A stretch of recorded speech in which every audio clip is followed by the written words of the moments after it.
सरकार के दिशा निर्देशानुसार अब भारत में हर कोरोना पॉजिटिव सैंपल का जीनोम सीक्वेंसिंग किया जाएगा। जीनोम सीक्वेंसिंग के जरिए ये पता लगाने की कोशिश की जाएगी कि पॉजिटिव सैंपल में किस तरह का वेरिएंट मौजूद है। इसलिए जीनोम सीक्वेंसिंग सबसे ज्यादा इस वक्त मायने रखता है और यही आपको समझाने के लिए कि जीनोम सीक्वेंसिंग किस तरह से होता है, क्या इसकी इम्पोर्टेंस है और कैसे लैब में इसे किया जा रहा है।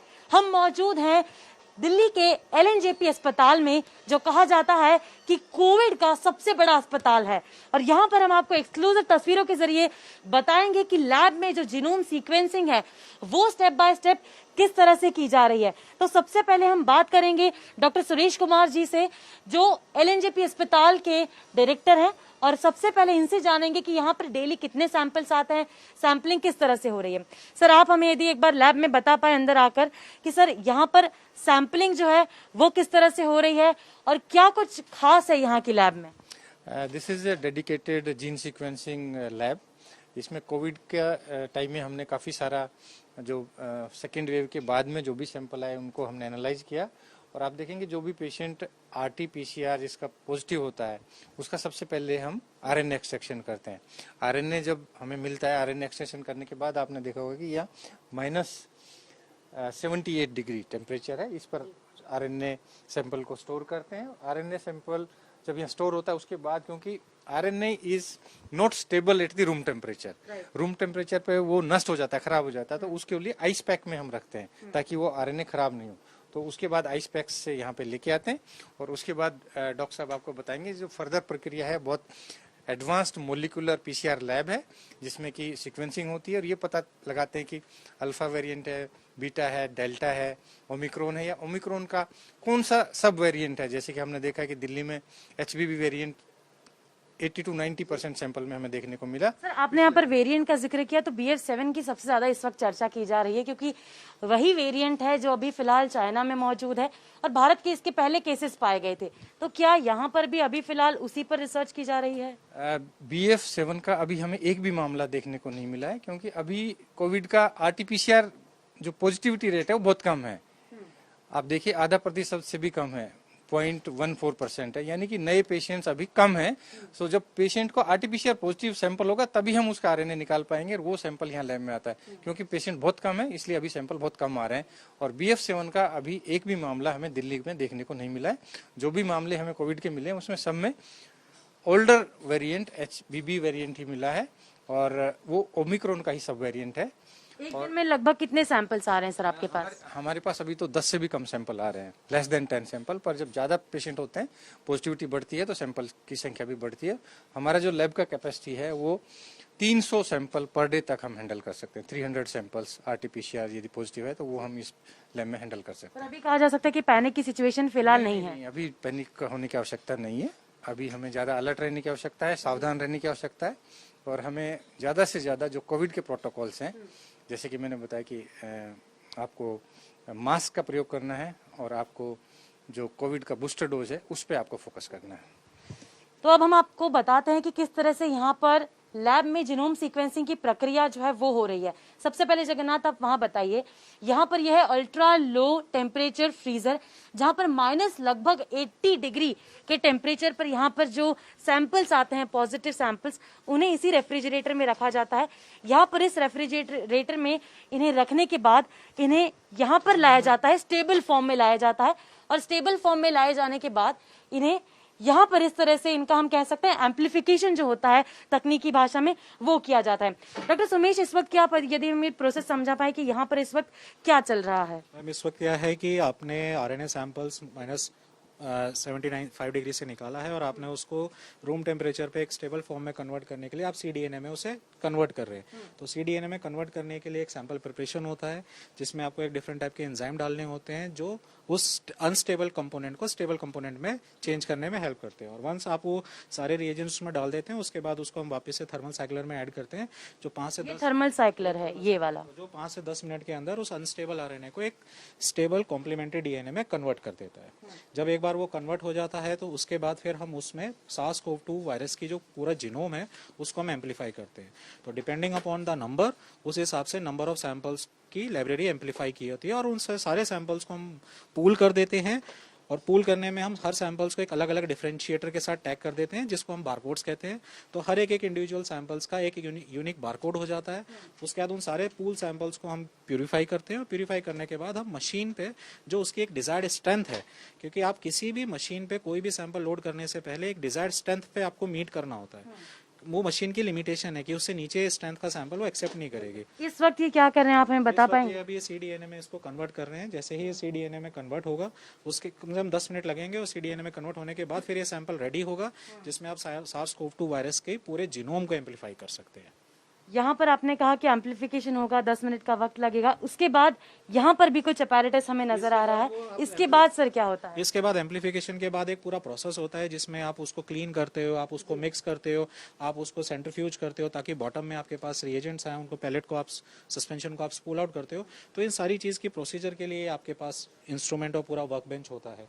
यहाँ पर क्या होता है? यहाँ पे वही सेंट्रीफ्यूज मैंने कहा, that's a part of the sample processing, क्योंकि ये एक नहीं है कि आपने एक रिएजेंट डाला और आपका एम्पलीफाई हो गया। It just a part and parcel कि आप एम्पलीफाई कर रहे हो, फिर उसको क्लीन कर रहे हो, फिर उसको सेंट्रीफ्यूज कर रहे हो, फिर उसके बाद आप उसमें से सुपरनेटेंट को डिस्कार्ड करते हो, और उसके बाद जो पैलेट होता है उसको आप फिर फर्दर डिसॉल्व करते हो। तो जैसे कंप्लीट पार्ट एम्पलीफिकेशन होता है, फिल्ट्रेशन होता है, सेंट्रीफिकेशन होता है, और वो सब इन्हीं सब मशीन जो हमें नजर आ रही है और जो तकनीक अभी इस वक्त भी चल रही है उसके बाद होता है। सैंपल इज रेडी, वो फिर आप मूव करते हैं नेक्स्ट इंस्ट्रूमेंट पे, जहाँ पे आप सैंपल को लोड करते हो, जो आपको पूरा SARS-CoV-2 जीनोम सीक्वेंस करके देता है। अब हम यहाँ पर आते हैं जहाँ पर सैंपल अपलोड किया जाता है और ये पता लगाने की कोशिश की जाती है कि यहाँ पर जो सैंपल आया है उसका नेचर क्या है, उसका वो कौन सा वेरिएंट है, या वो BF7 है, या फिर ओमिक्रॉन का ही वेरिएंट है, या फिर हमने देखा कि जो पहले और दूसरी लहर में जिस तरह के वेरिएंट नजर आए थे वो वेरिएंट है।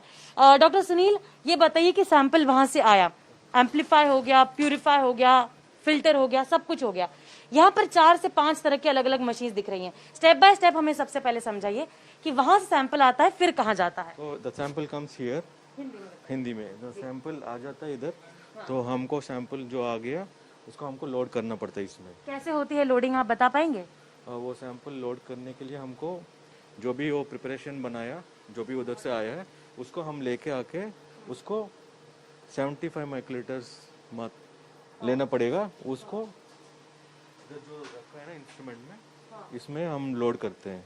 इसमें है एक प्राइमिंग पोर्ट है, एक स्पॉट ऑन है।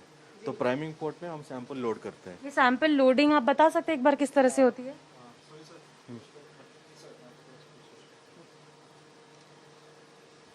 सैंपल लोडिंग की प्रोसेस आप समझा दीजिए। सैंपल लोडिंग को प्रोसीजर के लिए आपके पास 2 कंपोनेंट होते हैं। एक कंपोनेंट होता है कि जिस पार्ट में आप अपने पूरी लाइब्रेरीज को लोड करते हैं, और एक पार्ट होता है जिसमें आप रिएजेंट्स और कंज्यूमेबल डालते हैं, सो दैट प्रोलॉन्ग जो सीक्वेंसिंग होती है उसमें आपके सैंपल्स डिग्रेड ना हो। तो जो हमारा ये कलेक्शन पोर्ट होता है, प्राइमिंग पोर्ट, यहाँ पे हम अपने सारे रिएजेंट्स लोड करते हैं। ये वाला पोर्ट जिसमें आप यहाँ देखेंगे, जिसपे हमारी ये पिपेट्स इस तरह से, ये हमारा वो है प्राइमिंग पोर्ट। इस पे आप अपने सारे रिएजेंट्स लोड करेंगे। Once you load the reagents और कंज्यूमेबल, उसके बाद आप इस प्राइमिंग पोर्ट को बंद करके then you open the spot on port, जिसमें आप अपनी लाइब्रेरी को लोड करते हैं। Once you load the library, you close the port and you close the instrument, and then you give the command कि we have now we can run the sequencing. अब यहाँ से सीक्वेंसिंग जो है वो शुरू हो जाती है। तो I will show the step. Samples, it will take a time. One sample can be sequenced within an hour, but if you have 96 sample, that multiply by the. यहाँ पर ये जो हम मशीन्स नजर आ रही हैं, ये जेनेटिक एनालाइजर है, ये भी सीक्वेंसिंग है। Every instrument has their हर इंस्ट्रूमेंट का अपना अपना एक रोल है। If you have only 1 sample, let's say we have a dedicated instrument, अगर हमारे पास एक सैंपल है, हमारे पास उसके लिए डेडिकेटेड इंस्ट्रूमेंट है। बट इफ आपके पास 96 सैंपल्स हैं, या जैसे सर ने कहा कि हमारी दिन की कैपेसिटी 300 सैंपल्स की है, तो 300 सैंपल जब आपके पास होंगे तो वो उस मशीन पे नहीं हो सकते जिसकी कैपेसिटी एक सैंपल एक दिन को करने की है। तो उस हिसाब से हमारे पास अलग अलग इंस्ट्रूमेंट है। जैसे जैसे हमारे नंबर ऑफ सैंपल्स बढ़ते जाएंगे, वैसे वैसे हम इंस्ट्रूमेंट पे स्विच हो जाते हैं करने के लिए। तो डॉक्टर सुनील, अब ये बता दीजिए हमें कि आप सीक्वेंसिंग कैसे पता लगाते हैं और कैसे टेक्निकली ये पूरा काम होता है? मैंने आपको जो वर्किंग फ्लो बताया है ना, तो ये है वर्किंग फ्लो। और CDNA जो बनाया, उसको पोल किया है, उसके बाद वो सीक्वेंसिंग प्राइमर का पूरा मिक्स बनाया, फिर इसको लोड किया, फिर इसको इसमें रखा है, आपने देखा है सारा। ये फिर एनालिसिस पार्ट, अभी जो एनालिसिस पार्ट है मैं दिखा रहा हूँ आपको। अभी हम यहाँ पर जो जीनोम आया है उसका एनालिसिस करेंगे। जो डाटा आता है उसको हम रीड नहीं कर सकते हैं। उसको रीड करने के लिए हमको सॉफ्टवेयर यूज़ करना पड़ता है। वो सॉफ्टवेयर है, हमारे पास है सॉफ्टवेयर, वो सॉफ्टवेयर से हम यूज़ करते कमांडर करके, और ऑनलाइन में भी टूल्स हैं उसको यूज़ करते हैं हम। तो ऑनलाइन में जो यूज़ किया है ये नेक्स्टक्लेड है। और अब इसमें आप हमें समझा पाएंगे हर एक टैब में कि क्या क्या लिखा हुआ है? ये आप देख लीजिए, एक क्लेड है, इसमें वेरिएंट क्या है वो सब हम पता चल जाएगा। ओमिक्रॉन है, मतलब ये जितने भी सैंपल्स आ रहे ज्यादातर ओमिक्रॉन वेरिएंट के सैंपल्स आ रहे हैं। वेरिएंट है, ये देख लीजिए। XBB वेरिएंट है, जो भी हमको केसेस आया है पिछले महीने में, तो नवंबर तक उसमें XBB वेरिएंट्स है। तो आपको क्लियरली पता चल रहा है कौन सा वेरिएंट। मतलब इसमें अभी भी हम एक भी BF7 का वेरिएंट नहीं मिला है। अभी सैंपल नहीं आया हमारे पास। हाँ, तो जो भी आया ये XBB वेरिएंट है। तो आपको ये दिखा देते हैं आपको।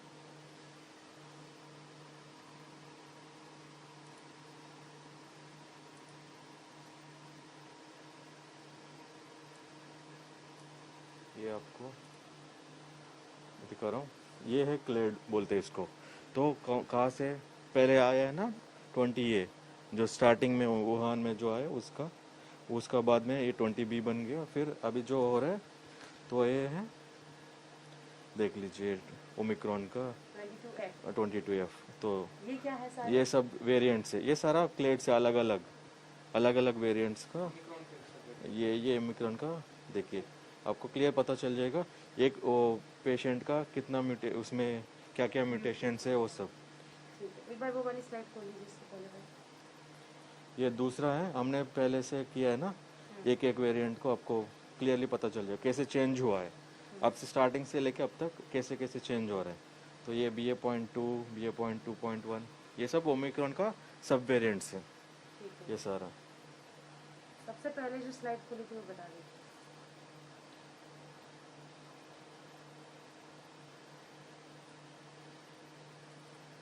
ये वाला इसके बाद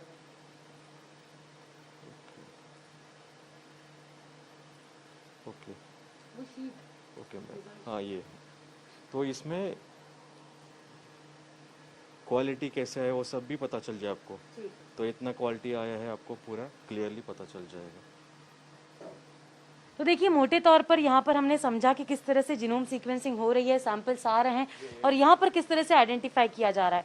यहाँ पर एक बार हम आपको तस्वीरों के जरिए बताना चाहेंगे कि जो सैंपल्स आए हैं उनमें किस तरह के जो वेरिएंट्स हैं वो पाए गए हैं। यहाँ पर आप गौर करेंगे तो आपको नजर आएगा कि XBB यानी कि जितने भी ओमिक्रॉन के वेरिएंट्स हैं वो फिलहाल XBB फैमिली वाले हैं। BF7 वाला जो वेरिएंट है वो फिलहाल नहीं पाया गया है, लेकिन फिर भी इंटरनेशनल जो पैसेंजर्स हैं उनकी स्कैनिंग, उनकी जो सैम्पलिंग की जो हम कह सकते हैं जीनोम सीक्वेंसिंग वो भी की जा रही है। डॉक्टर सुरेश, आखिरी में आपसे एक सवाल हम यहाँ पर यही लेना चाहेंगे कि BF7 जो है वो कितना खतरनाक नजर आ रहा है? देखिए BF7 का अभी, क्योंकि हमारे दिल्ली में एक भी मामला नहीं आया है, पर ज़्यादातर जो मामले आए हैं वो चाइना में, आपका जापान, ब्राज़ील और USA में आए हैं। और उसमें जो सिम्टम्स हमें जो लिटरेचर से देखने को पता चला है कि इनमें जो है रेस्पिरेटरी सिम्टम्स होते हैं और बच्चों में माइल्ड सिम्टम्स देखने को मिले हैं। इसके अलावा आपने देखा होगा कि जो पेशेंट्स एल्डरली हैं या जिनको कोई इम्यूनो कॉम्प्रोमाइज कंडीशन है, डायलिसिस वाले पेशेंट्स हैं, डायबिटीज़ है, कोरोनरी आर्टरी डिजीज है, TB के पेशेंट्स हैं, उन लोगों को प्रॉब्लम्स ज़्यादा है।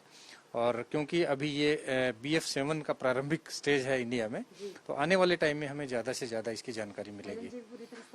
बिल्कुल तैयार है, और आपने देखा है कि हमारे बेड्स पूरी तरह तैयार हैं। ऑक्सीजन का जो इंफ्रास्ट्रक्चर है हमने 5 मीट्रिक टन से 50 मीट्रिक टन पर लोकनायक में किया है।